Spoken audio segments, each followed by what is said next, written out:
আপনার নিজের লেখা অনেকগুলো গান আছে যেগুলো বেশ জনপ্রিয়, যেমন প্রথম যদি আমি বলি যে একদম 1 নাম্বার বা 2 নাম্বার থাকবে যে এই সাগর পাড়ে এসে আমার মাতাল মাতাল লাগে, তাই তো? তো এই যে কক্সবাজারে গেলেই কিন্তু সবাই এই গানটাই গায়। আমি এই গানটা প্রসঙ্গে আপনার থেকে গল্পটা জানতে চাই, কখন কিভাবে গানটা লেখা হলো, বা গান লেখার সময়ও কি কখনো মনে হয়েছিল যে গানটা এইভাবে মানুষের মুখে মুখে থাকবে? ইন্টারেস্টিং ব্যাপার হচ্ছে আমার ইমাজিনেশন পাওয়ারটা আমি বিশ্বাস করি অনেক স্ট্রং। আচ্ছা, এই গানটা হচ্ছে মূলত শীতকালে লেখা, কাঁথার নিচে শুয়ে। তাই?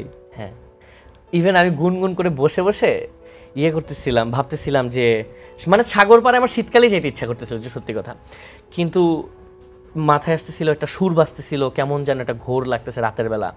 তো আমি আবার গুনগুন করতেছি, তানজিব দিছে আমার ধমক। আমি আর তানজিব কিন্তু ছোটবেলা থেকে একসাথে ঘুমাই রাতে, ওই প্রাইভেসি বলতে ওইভাবে কিছু নেই।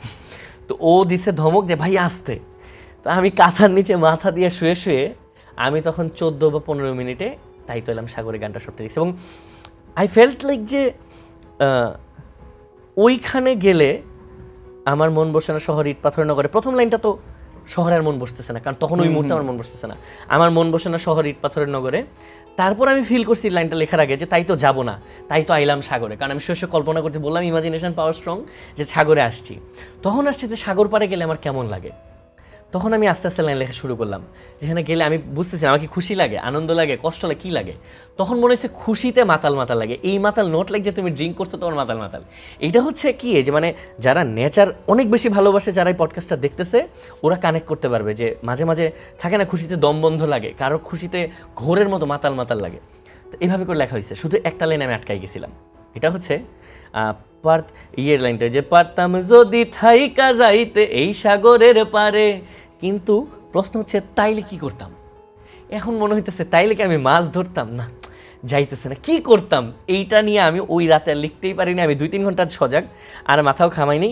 পরের দিন দুপুরবেলা হঠাৎ করে মাথায় আসছে ঝিনুকমালা গাইথা কাটাই দিতাম জীবন তারে। এই যে গানটা, কিন্তু ঝিনুকমালা ডাজেন্ট মিন ঝিনুকমালা। এটার মানে কিন্তু একটা সুখ, একটা আনন্দ। এটা কিন্তু একটা কাব্যিক অর্থে এটা একটা দেওয়া হয়েছে আর কি, আক্ষরিক অর্থে ঝিনুকমালা।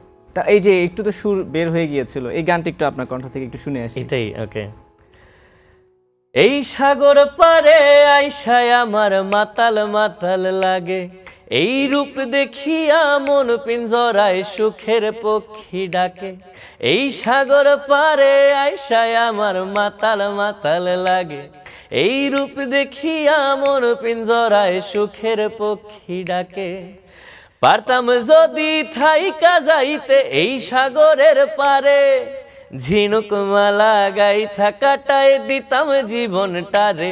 আমার মন বসে না শহরে ইট পাথরের নগরে, তাই তো আইলাম সাগরে, তাই তো আইলাম সাগরে। মন বসে না শহরে ইট পাথরের নগরে, তাই তো আইলাম সাগরে, তাই তো আইলাম সাগরে।